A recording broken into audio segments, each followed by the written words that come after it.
바울이 제시하는 여러 말세의 징조 중에 많은 사람들이 범하는 말세의 징조가 무엇이냐면 조급함이라는 것입니다. 우리나라 사람들이 세계 방방곡곡을 관광을 많이 하는데요, 세계 많은 사람들이 우리나라 사람들을 이야기할 때 늘 기억하는 말이 있어요. 두 가지가 있습니다. 무엇일까요? 네, 빨리빨리입니다. 우리 사람들이 갈 때마다 빨리빨리입니다. 밥도 빨리 먹고요, 또 행동도 빠르고요, 무엇이든지 빨리빨리 행동합니다. 그래서 우리나라 성인 중 한 사람 중에 있는 질병 중 하나가 있는데, 그것이 무엇이냐면 분노 조절 장애라는 질병이 있다는 겁니다. 매년 우리나라의 분노 충동의 장애를 갖는 사람들이 30에서 50%로 환자들이 증가하고 있다는 거예요. 요즘 묻지마 범죄가 그래서 아주 기승을 부리고 많은 사람들의 피해를 준다는 겁니다. 70대 노인을 폭행했었던 30대 여자의 상해 사건을 물어봤다 그래요. 이유를, 왜 70대 노인을 그렇게 무차별하게 폭행했는가 그랬더니 여인이 하는 말이 아주 기가 막힙니다. 세상을 사는 게 짜증나서 기분 나쁘게 나를 쳐다봐서 때렸다는 거예요. 예? 묻지마 범죄 폭행으로 인해서 분노 조절 장애를 겪고 있는 사람들이 수없이 점점 많아지고 있다는 거예요. 1층과 2층의 주민이 싸움이 벌어졌습니다. 층간 소음의 문제로 인해서 싸움이 벌어졌다는 거예요. 2층 남자와 1층에 있는 사람이, 아들이 싸움이 벌어졌다는 겁니다. 2층에 있는 사람이 앙심을 품고요, 나중에 칼부림이 나서 1층에 있는 아들을 찔러서 죽이는 아주 엄청난 큰 사건을 우리는 접하게 됐습니다. 요즘 그래서요, 운전할 때 보복 운전이 무서워서 여성 운전자들이 참 두렵게 운전을 하고 있다는 소식을 우리는 간간히 들을 수 있습니다. 왜 그럴까요, 여러분? 우리 안에 이 조급함의 문제가 있다는 것이죠. 이 조급함으로 인해서 수없이 많은 문명이 발달되어 있고 과학이 발달되어 있다는 것을 우리는 부인할 수 없습니다. 1950년대에는요, 지식의 양이 매년 50년이 되어야 그 지식의 양이 2배로 증가했다는 거예요. 50년 전에는. 근데 이 1950년 이후에는 인터넷이 발달되면서 수없이 많은 정보량이 축적이 되어지고 속도가 점점 빨라지기 시작하면서 어떤 일이 벌어지게 되어지냐면, 지식과 정보의 양이 급속도로 발달되면서 이제는 폭발할 정도라는 거, 엄청난 큰 이 정보의 양이 많아지면서요, 미래학자들이 이야기하기를 2020년에는 이 정보의 양이 72일 정도로 2배로 증가한다는 거예요. 2050년이 되어지면요, 지금이 우리가 알고 있는 지식인요 2%밖에 사용할 수 없다는 그런 엄청난 일들이 벌어진다는 거예요. 그래서 어떤 일이 벌어집니까? 사람들이 그 엄청난 이 지식의 양과 정보의 양을 따라가기 위해서 수없이 빨리빨리 행동하지 않으면 어떻게 되는 거예요? 늦춰지는 거예요. 뒤로 밀려갈 수밖에 없어요. 그래서 어떻게 됩니까? 빨리 무엇을 할 수밖에 없고 결과물을 낼 수밖에 없는 거죠. 의상도 그렇습니다. 대중음악도 그렇고요, 각 분야에서 경주처럼 어떻게 해요? 최신 유행품들을 빨리 보다 혁신적인 것이 나오지 않으면 문제가 발생되어져요. 그래서 여러분, 삼성 노트 7이 나오자마자 어떻게 됐습니까? 폭발했어요. 왜 그랬을까요? 빨리 이 안전에 대한 것보다 빨리 무엇인가를 나와서 히트하지면 안 되는 거예요. 조급함이 문제였다는 것이죠. 현대인의 생활과 사고에도 지대한 영향을 미치게 됩니다. 그래서 우리는 매사에 무슨 경향이 있어요? 빨리빨리 하는 경향이 있어요. 그래서 여러분, 집에 들어오자마자 아이들이 뭐라고 해요? 엄마 빨리 밥 줘. 그래서 속담 중에 뭐가 있어요?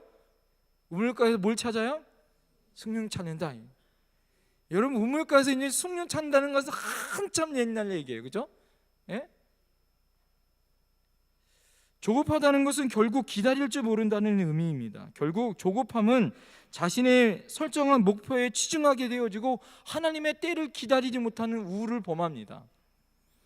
그래서 기다릴 줄 모르는 그런 조급함이 우리에게 바른 신앙으로 착각하게 여긴다는 거예요. 그래서 기도도 빨리 응답되어지면 감사하고요, 하나님이 빨리 무엇인가 되어지면 이것이 성공한 것처럼 여겨진다는 것이죠. 정반대의 사람을 오늘 소개하려고 합니다. 그 사람은요, 남아공에 있는, 남아프리카 공화국에 있는 닐슨 만델라 전 대통령입니다.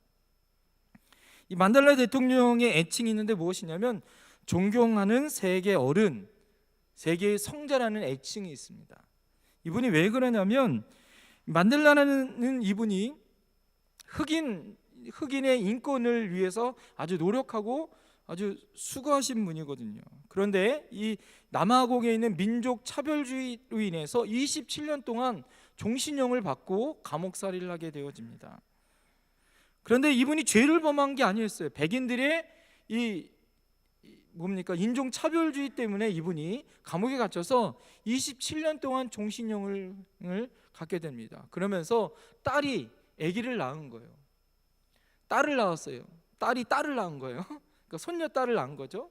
손녀딸을 낳으면서 감옥에 있는 아빠한테 이름을 지어달라고 편지를 보냈어요. 아빠, 제가 손녀딸이 낳았는데 이름을 지어주세요. 그랬더니 닐슨 만델라 대통령이 뭐라고 얘기했냐면, 그래, 딸의 이름을 호프라고 줘라.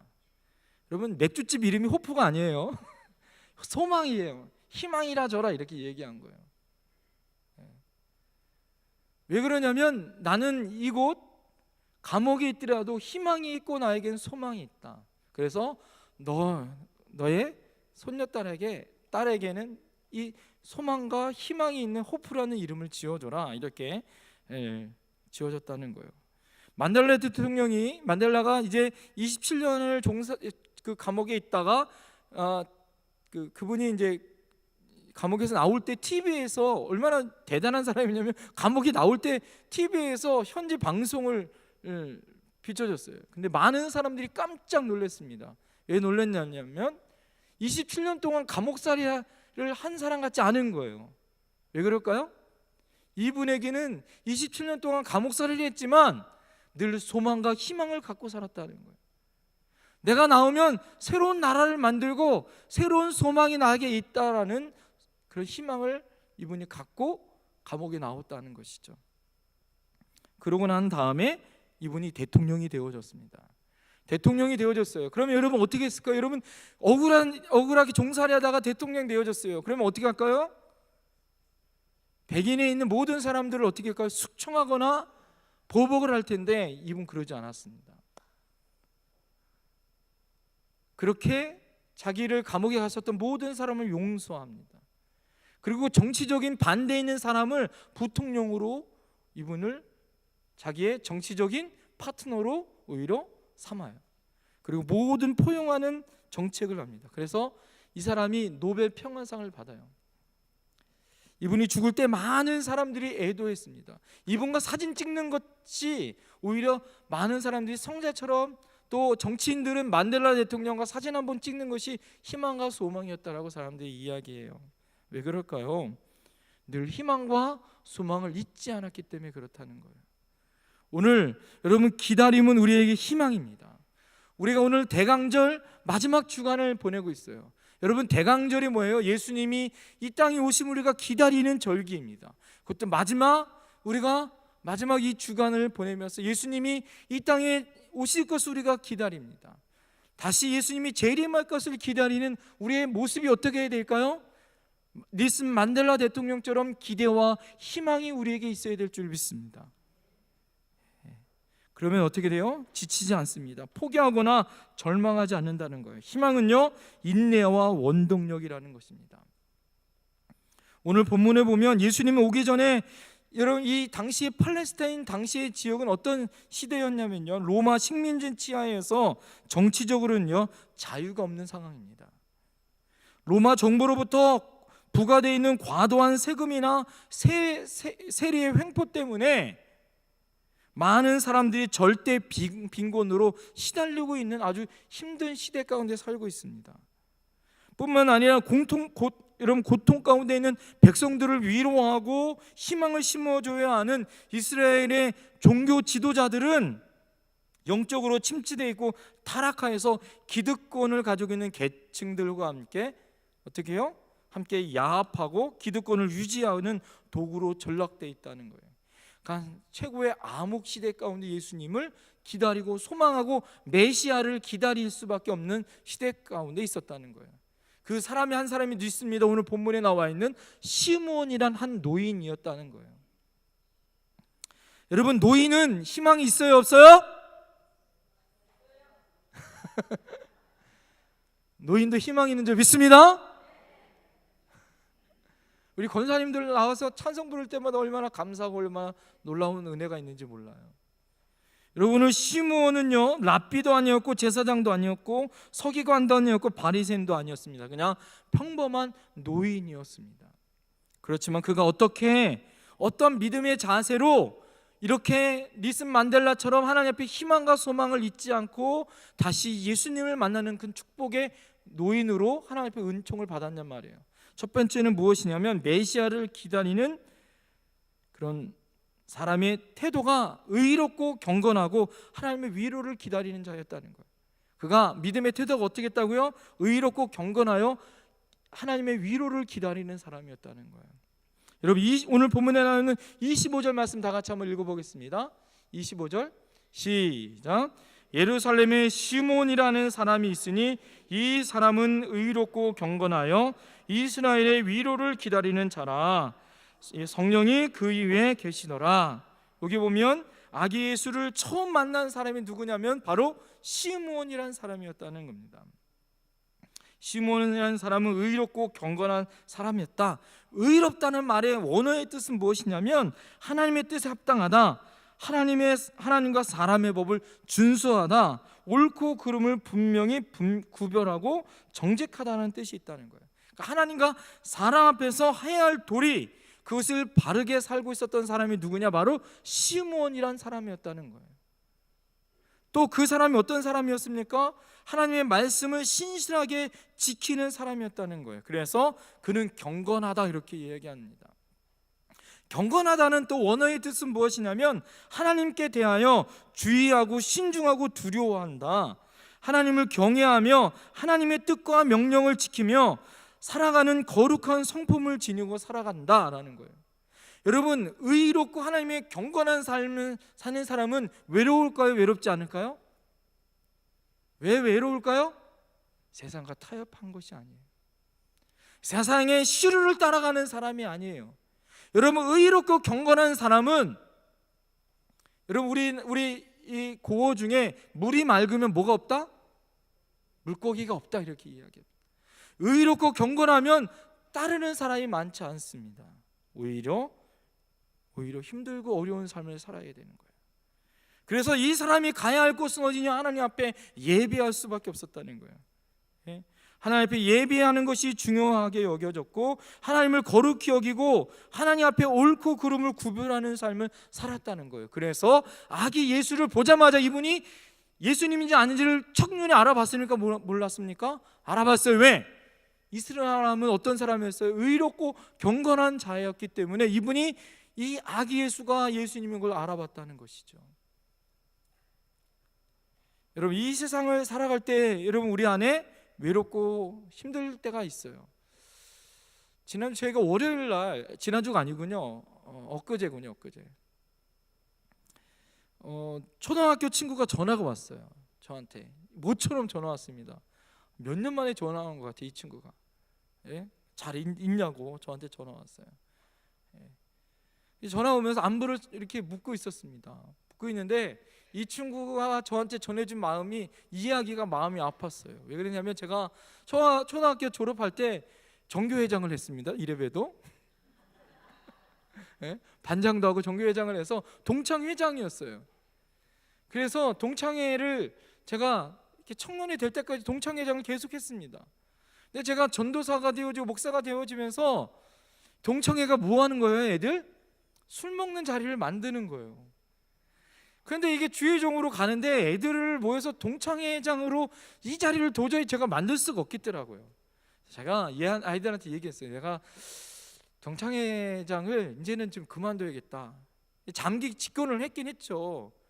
그러다가 그 다음에 애들한테 물려줬어요. 그러면서 어떻게 했습니까? 제가 토요일과 주일날 동창회나 친구들 모임 가운데 나갔을까요? 안 나갔을까요? 못 나갔어요. 일부러 나가면 어떻게 돼요? 주일 예배를 준비해야 되고 토요일날 청년회 모임이 있고 그래서 많이 못 나갔습니다. 요즘에는 아예 못 나가죠. 못 나갑니다. 안 나갑니다. 안 나가는 게 은혜인 것 같아서 안 나갑니다. 근데 친구가 이런 얘기를 하는 거예요. 너는 이제 제껴놨다고.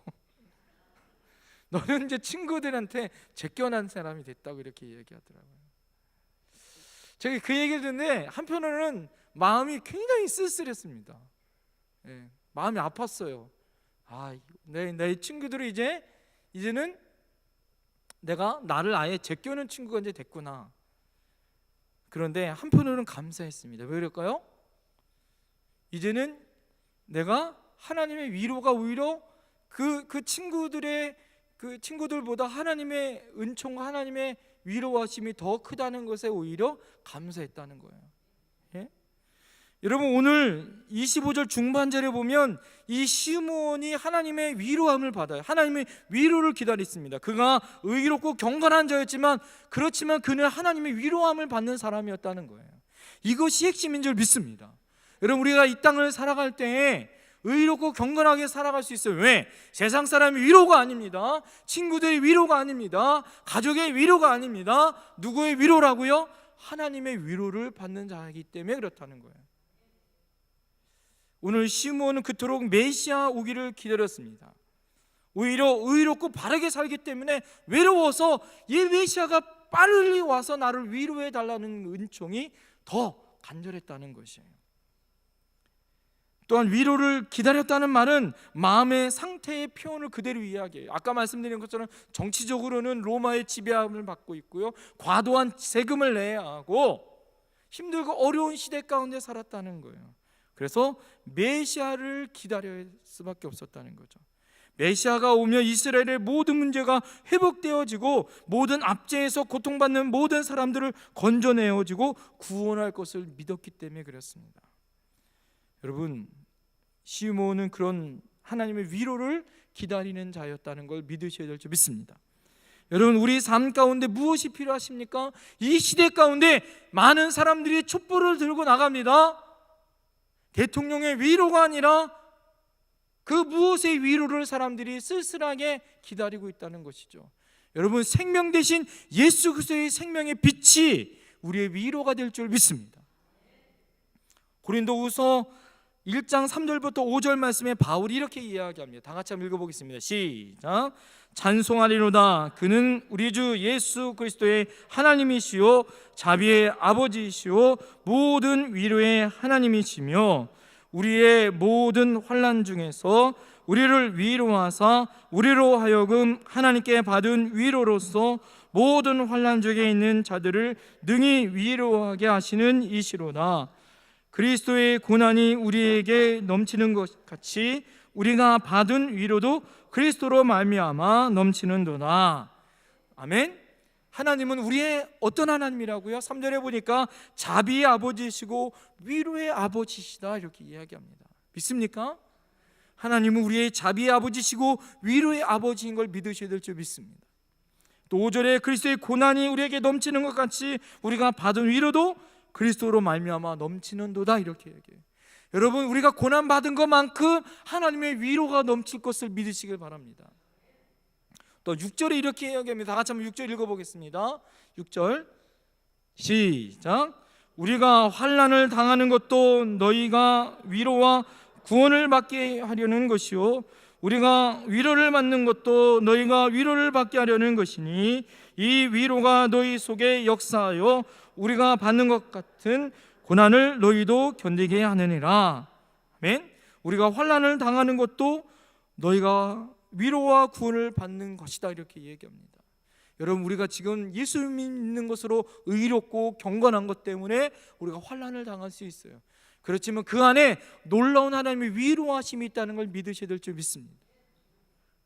우리가 살아가면서 슬픈 일, 괴로운 일, 억울한 일을 많이 당합니다.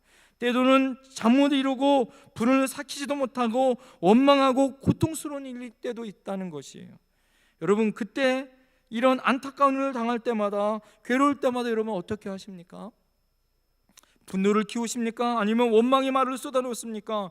미움을 위해 마음속에 있는 여러 사람을 죽였다 살렸다 하십니까?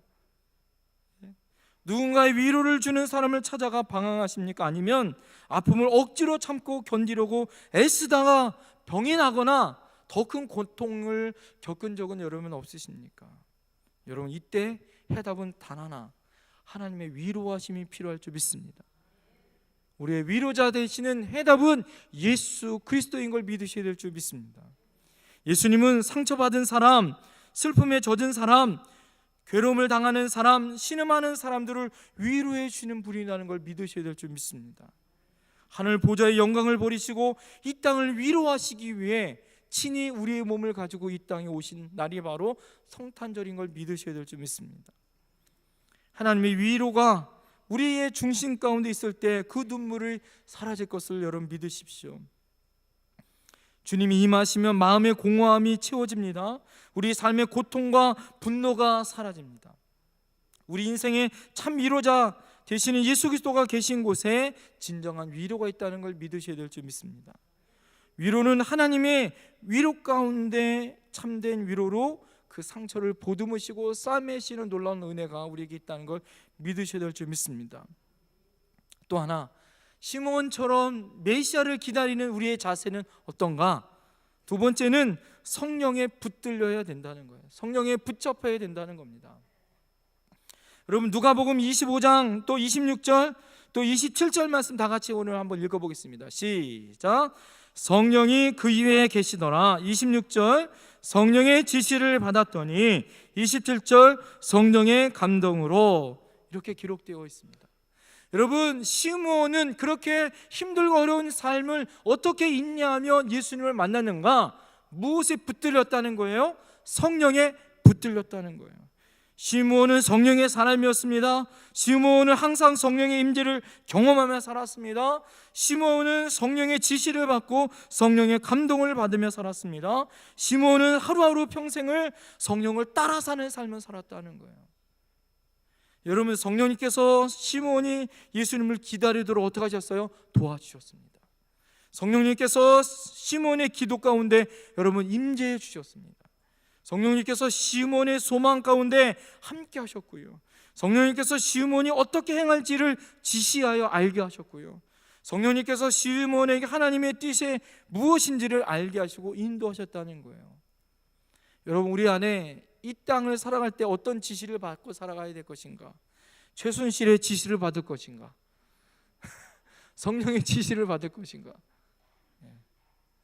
여러분, 성령님께서 시므온의 마음을 감동시켜 주면서 주님을 기다리며 살 수 있었던 것은 오늘 25절처럼 시므온이 성령의 인도하심을 받아 의롭고 경건하게 살 수 있었던 것, 그 바탕이 어디 있었냐? 성령밖에 없었다는 거예요.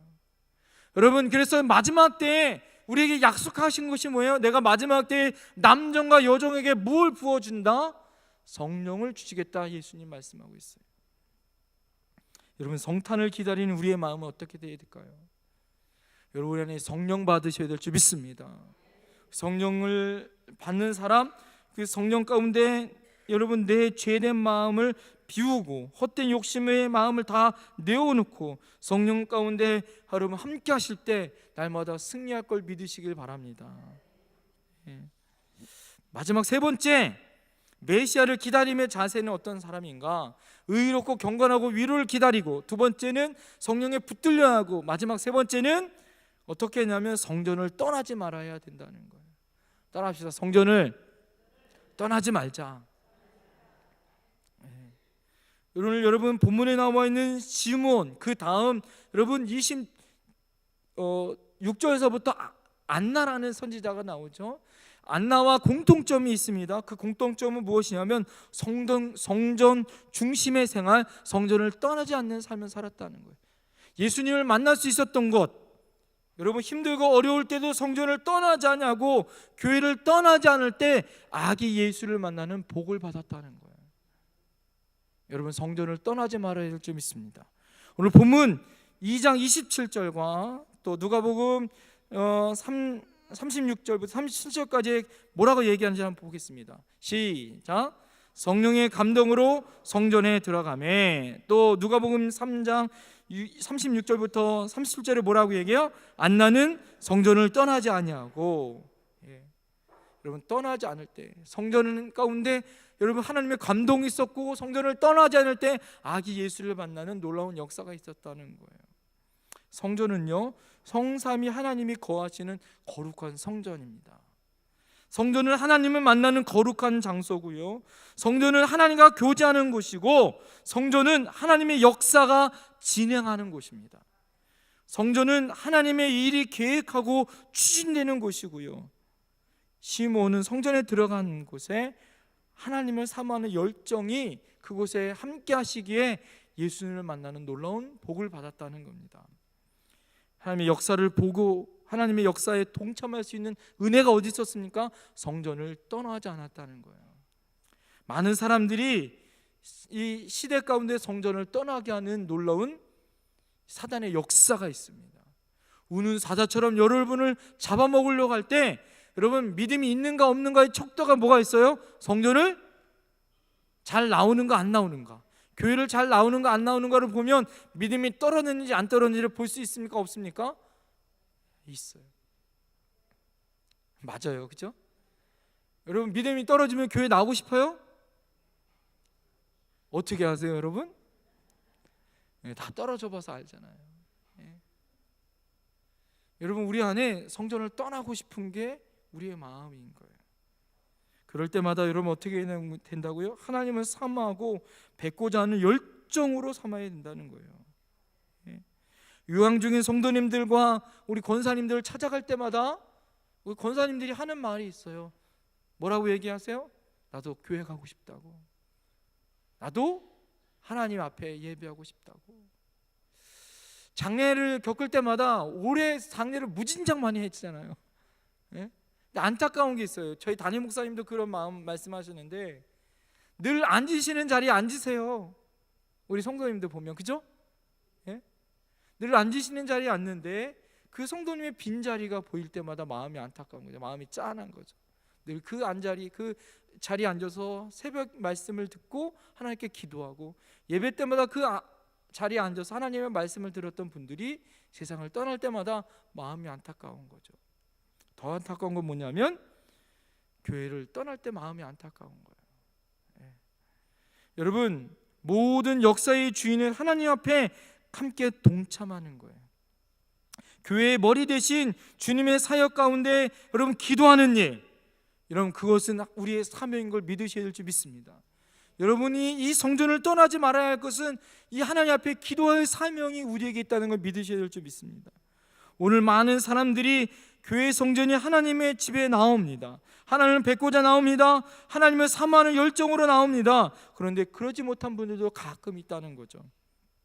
어쩔 수 없이 억지로 나오고, 또 나왔는데 딴 생각하시는 분들도 있고, 참 안타까운 분입니다. 여러분, 이 시간에 나와서 하나님 앞에 내가 이 귀한 자리에 나온 것 하나님의 은혜인 걸 믿고, 내가 이 자리를 지키고 이 자리에 있는 것이 하나님의 은총인 것을 믿으셔야 될 줄 믿습니다. 그래서 우리 교회에 못 나오시는 권사님들, 요양에 계시는 권사님들 늘 하는 말이 무엇이냐면, 따라합시다. 따라했으면 좋겠어요. 건강할 때 기도하고, 건강할 때 교회 지키고 봉사하자. 이 사명인 거예요. 여러분, 내가 건강할 때 무엇인가 할 수 있을 때가 감사한 거예요. 연로하시면 정말 못 나온 그 순간이 있다는 것이죠. 여러분, 그 순간이 우리에게 올 때 성전을 떠나지 아니하고 하나님을 만날 수 있던 것. 여러분, 이분이 시므온이 노인이지만 성전을 떠나지 않을 때 놀라운 하나님의 은혜와 은총을 맛보지 않았습니까? 결론을 맺고자 합니다. 시므온은 하나님을 바라는 그 희망을 날마다 바라고 살았어요. 그것을 성취했습니다. 아기 예수를 품에 안고 영광을 누렸습니다. 세상에 오신 하나님의 아들 구원자를 보았습니다. 그리고 예수님을 구원자로 고백했습니다. 그리고 메시아를 최초로 만방에 선포하는 특권을 누렸습니다. 주님을 만난 시몬은 참 평안을 누리고 평생을 마쳤다는 것을 우리는 성경을 통해서 알 수 있습니다. 시몬은 평생의 기쁨을 누리며 살았을 것입니다. 그리고 찬양하는 삶으로 인생을 마무리했습니다. 다른 사람을 향하여 메시아를 만났다는 축복의 삶을 살았다는 겁니다. 마지막으로 한 이야기를 하려고 합니다. 맹인 박사인 강영우 박사님의 유작인 내 눈에는 희망만 보았다라는 책에 쓰여진 이야기입니다. 그분이 아주 정말 훌륭하신 분이에요. 미국 대통령의 어떻게 보면 보좌관의 역할을 할 수 있을 정도로 아주 훌륭하신 박사님이십니다. 이분이 아들이 어렸을 때 그랬답니다. 아들과 공놀이를 하고 싶어서 이 아빠한테 이렇게 얘기했다는 거예요. 아빠, 다른 아빠들은 아빠와 공놀이를 할 수 있는데 저는 아빠와 공놀이를 할 수 없잖아요. 근데 우리 아빠는 눈이 보이지 않아서 그렇게 할 수 없잖아요. 그랬더니 박사님이 그랬다는 겁니다. 내가 그래서 마음이 아프구나. 그렇지만 아빠는 밤에 불을 끄고도 내게 동화책을 읽어줄 수 있지 않니? 다른 아빠는 할 수 없지만 아빠는 눈이 안 보이는 것은 너가 커서 의사가 되어서 이 아빠 눈을 고쳐줄 수 있는 기회가 있지 않니? 그랬다는 거예요. 그 후에 큰아들은요, 미국에서 유명한 안과 의사가 되어졌고요, 동생은 장애인의 인권을 개선하기 위해서 변호사가 되기 위해서 꿈을 꿨다는 거예요. 그래서 변호사가 되었다는 거예요. 그분의 큰 고통과 환난이 오히려 아들들에게는 세상을 보지 못하는 희망이 되어졌고 꿈을 이루는 소망이 되어졌다는 것입니다. 이것이 바로 하나님의 위로로 그분에게 다가왔다, 이 책엔 쓰여져 있습니다. 그래서 이분이 이렇게 얘기하는 거예요. 내 눈에는 희망만 보았다. 하나님을 통해서. 여러분에게 주님을 기다리는 마음이 있습니다. 이 시대를 보면 암담해요. 그래서 많은 백성들이 촛불을 들고 세상을 밝히려고 광화문 내거리에 나갑니다. 그런다고 여러분 캄캄함이 빛이 비춰집니까? 문제가 해결됩니까? 그리고 보수는 태극기를 들고 나가 외칩니다. 그런다고 아름다운 강산을 외친다고 아름다운 강산이 됩니까? 이 세상에 소망이 어디 있습니까? 희망이 어디 있습니까? 우리도 시므온처럼 여러분 우리 삶 가운데 경건한 삶을 살아야 될 줄 믿습니다. 주님 오심을 기다리며 바르게 살아가야 될 줄 믿습니다. 하나님의 중엄한 말씀 앞에 순종한 삶으로 세상의 위로, 그 누구의 위로에 흔들리지 아니하고 하나님의 위로만 받는 삶을 살아야 될 줄 믿습니다. 그리고 성령의 충만함을 사모하고 성령의 인재를 느끼고 성령의 지시함을 받고 성령의 감동함을 받는 그 마지막 세대의 삶을 우리가 피땀 흘려 살아야 될 줄 믿습니다. 그리고 하나님의 집을 지키는 사람이 되어야 될 줄 믿습니다. 하나님의 집을 지켜 이 집이 하나님의 열방의 복음이 되어지고 이 땅의 소망이 되어져서 나라가 소망이 아니라 이 나라의 소망이 교회가 되어야 될 줄 믿습니다. 하나님의 복이 이 교회를 향하여 하나님의 성전을 향하여 흘러갈 것을 선포해야 될 줄 믿습니다. 그리고 여러분이 먼저 그런 삶으로 보여주시는 위대한 삶을 사셔야 될 줄 믿습니다. 그런 삶을 살 때 우리에게 주신 가장 특권을 누리고 세상을 향하여 담대하게 전해 여러분 어둠 가운데 이 땅을 비치는 위대한 여러분의 사명을 감당하신 우리 남북교회 성도 되길 간절히 축원드립니다. 기도하겠습니다.